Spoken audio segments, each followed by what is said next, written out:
Welcome, Argumentation and Persuasion class. It is Wednesday, October 27th, right? So, this is our second of two YouTube lectures, and then on Friday, we are going to meet in class once again. So, you do need to show up for class on Friday personally, okay? And also, if you need any coaching, right? If you're looking at this early, I am in my office all day Tuesday, and I'll send you that email. You've probably already seen that email before you do this. So we're talking now about cross-examination technique. Here are some techniques to make sure that you get the most out of sex. And of course, you do know that you have some reading on the same subject in your textbook. So, according to your text, there are 5 functions of cross-examination. We're going to cover as many of these as we can in just 15 minutes. Okay? And so these are different steps. You want to get to the higher levels. Don't just stick to this one. The first function is simple information gathering. This is something where you didn't catch a point that your opponent made, right? Maybe she went a little too fast and you didn't get the little 2 under subpoint D. All right? So you just ask, okay, I didn't quite get the little 2 point under subpoint D. Could you repeat that for me? And so the speaker says it, and you scribble it on your flow, right? That's a very simple thing, but it can be helpful. You don't want to do tons of that, right? You want to keep a good flow where you're writing down your arguments and your opponent's arguments in real time, right? As they're speaking, you're flowing their arguments and your own responses. But you can't always get everything, so it's okay to ask. Or maybe a source. You got the tagline, but you were thinking, oh, I think there's a problem with the source on this one. Or I think I have some counter-argument against the source. Maybe the source is biased. Or maybe the date is really old and doesn't apply. So either way, it's okay to ask, oh, what was the source of your contention 1 subpoint B 1 card? Right? And they can tell you, and then you can make a note of that. Okay? This is a very basic element of cross-examination. It's a perfectly legitimate one, but you want to do more. If you want to do well on your debate score, on debate assignment, you want to go beyond that. Second is clarification of the issues. This is a little bit deeper, but still pretty simple. This is where you're not quite sure what your opponent is getting at with a certain argument, right? Or you don't quite understand what an evidence card said, so you just ask. And so, for example, if your opponent is arguing that the Constellation program was underfunded and all it needed was good funding, okay? And your opponent has evidence that says, or an argument that says, the Constellation program was never going to work no matter how much funding it got, okay? At least that's what you think they said. And so you say, hey, did that argument say that Constellation wasn't going to work regardless? Maybe yes, maybe no. It's okay to ask what the thrust of an argument is from your opponent. Okay? And this isn't attacking. It's just like the first function, except it's a little bit more analytical, that it isn't just a simple fact, it's interpreting the argument, interpreting your opponent's point, because you don't want to jump to conclusions, right? You don't want to assume that your opponent is making an argument that they are not making. This happened when I was in a semifinal debate in high school where my partner and I were arguing under an education topic that American schools should identify shy kids and should provide them with some counseling to help them overcome their shyness, and that will help them in school. All right? So we had an evidence card that referred to communication apprehension. And I'm afraid my opponent thought that we were saying comprehension. In other words, listening. And so our opponent should have asked us in cross-examination, okay, when you say communication apprehension, are you talking about listening there? The problem is that they didn't do that, and then we heard 5 minutes of argumentation from our opponent that said listening classes don't help. Listening doesn't help students improve their scores in school. It didn't apply at all.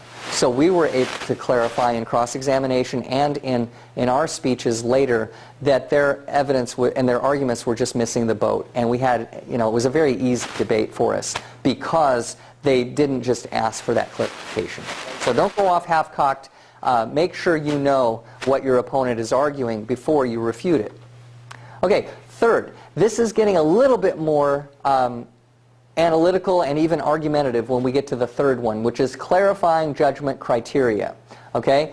This is where you're going a little bit deeper and you're actually asking your opponent to prove that their argument is relevant. Okay? So for example, if you're on the negative side and the affirmative is making an argument about NASA, you want to make sure that argument does fulfill the resolution, because under the resolution the affirmative is to prove not only that our current policy is bad, but that the Constellation program is an improvement, right? And so let's say that the affirmative makes an argument that that we don't have enough funding for manned space today. Okay, you could ask your opponent, your affirmative opponent, okay, you said that we don't fund manned space enough. Did the previous administration fund manned space enough? And so basically the problem that might be is that neither President Bush nor President Obama gave enough funding. And that will make it a little bit clearer when we know what criteria we're really talking about that. Now this isn't an attack, but you're asking a probative question that is going to set up an argument later. Okay? Now, further setting up arguments is this fourth level, or this fourth function, building a foundation for an argument. Okay? And this is a little bit more jousting. Okay?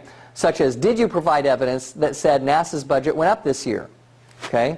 Maybe they made the claim, your opponent made the claim but didn't prove. So this is a way of identifying that, because if your opponent said, well, no, I didn't have that evidence in my speech. Okay, and then you know that later you can say, hey, my opponent said that NASA's budget went up, but there was no proof of that. Okay, or on the other side, if you're on the negative, and you can ask, hey, was the Ares 5 rocket on schedule for launch before it was canceled? So this is a way for the negative to set up a solvency argument, to say, hey, the Ares 5 rocket really wasn't going to be ready. Okay. When we get to this fifth function, this is really good jousting here, and I hope that you can get to this level in cross-ex. You only have a minute, but if you don't spend a lot of time simply clarifying or just giving away your time, you want to use it, you can get to this point. This is real jousting, okay? This is where you maybe go a little bit more assertively, and you kind of make an accusation against the other side, not a personal attack, but this is where if you were on the affirmative, you could say, all right, does President Obama have any chance of putting a person in space before he leaves office? Right? And that's kind of an accusatory question about the status quo, right? That's a tough question. And your opponent is going to try to defend that, right? And your opponent could say, well, it may not be. We may not have anybody personally in space before President Obama leaves office, but that doesn't matter. It's still the right policy because we're going to do things right. We're not going to put people at risk, and we're not going to use technology that is outdated. We're going to do it right. And if that means that a man isn't in space until after President Obama leaves office, we're satisfied with that. Okay? So that's some jousting, right? And of course you can follow up as the questioner there. You've got the questioner and the witness, and you can kind of go back and forth, and that's okay. The thing here is, don't expect your opponent to just admit that they're wrong. Okay? They're not going to do that. Expect the opponent to put up a good struggle on that jousting point and just be calm about it. Okay? So there are lots of examples when debaters become experienced, they become really good at understanding that their opponent isn't just going to give in, and that they have a good back and forth anyway. Okay? Now, the note there at the bottom is one of those procedural things that we want to watch out for. And so here are some really important rules. These rules are crucial. First of all, in cross-examination, as always, we need to be courteous. Make sure that no one is going to want to root against you because of your behavior in cross-ex. A lot of debaters who during their speeches are just fine, they get into cross-examination and it's like a fight or something, like an argument, and it's not really an argument, okay? So you want to be polite. Now, one element of that I didn't put up on here that's very important is that in cross-ex, as well as the whole debate, your focus is on the audience, not the opponent. You don't even use second person and say, you said this. No, not even in cross-examination are we accusing the other side of anything. We're speaking for the audience. Now, you do use second person when you're asking a direct question. Okay? You do say something like, did you have an evidence card that said this? And that's fine. Okay? But in our speeches, we're addressing the audience. We're trying to convince the audience. So you're not even going to look right at your opponent in cross-ex. We're not like this and like this in cross-ex. Both speakers are side by side facing the audience. They might glance at each other a little bit, but you do not turn toward your opponent and you don't look right at your opponent because you know that you have an audience that you're trying to impress, not the other person. And when you're giving one of your regular speeches, you don't say, you were wrong about this. No. You would only refer to your opponent in the third person and say, the negative made this argument, you're signposting, but this isn't right.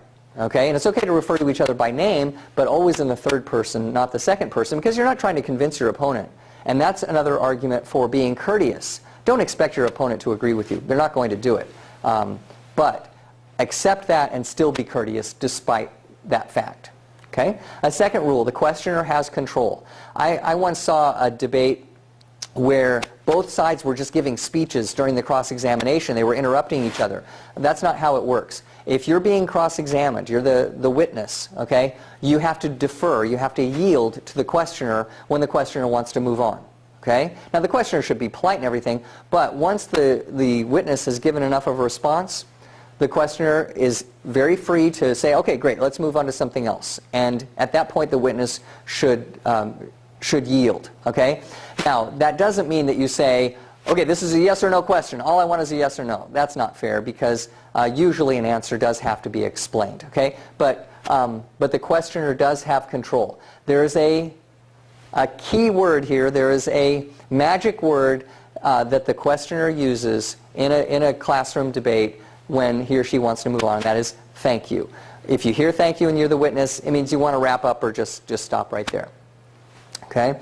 And number 3, the questioner should only ask questions. I kind of alluded to that before on the courtesy matter. You always phrase everything as a question. There should always be a question mark at the end of what you say to the witness. Okay? So we wouldn't say, all right, in subpoint D, you said that NASA was underfunded. But NASA isn't underfunded. They just got a budget increase. Okay, if that happens, the witness is standing there going, okay, do you have a question for me, right? So make sure that everything as a questioner you ask is in the form of a question that has a question mark. And of course, you don't want a question that takes forever. You want to be succinct with your questions. Okay? And then finally, when you are answering, you want to be direct with your questioner. And it's okay to say, I don't know. Or it's okay to say, I'll have to look that up. Right? But you don't want to be evasive. You don't want to say, well, what are you getting at there? I'm not sure. Just answer the questions and be confident. And if it is a yes or no, that you can pretty much answer yes or no, it's okay to do that. You don't have to filibuster as the questioner. Okay? So these are some basic guidelines for effective cross-examination. So this is Wednesday. On Friday, we do have a class meeting. You do want to show up to the classroom, and the topic is political debate. And so debate about political issues. You'll learn a lot, so be here on Friday, and thanks a lot. And thanks also, Rochelle RJ, for being our videographer. I don't have credits rolling, but if I did, her name would be very prominent. We'll talk to you soon.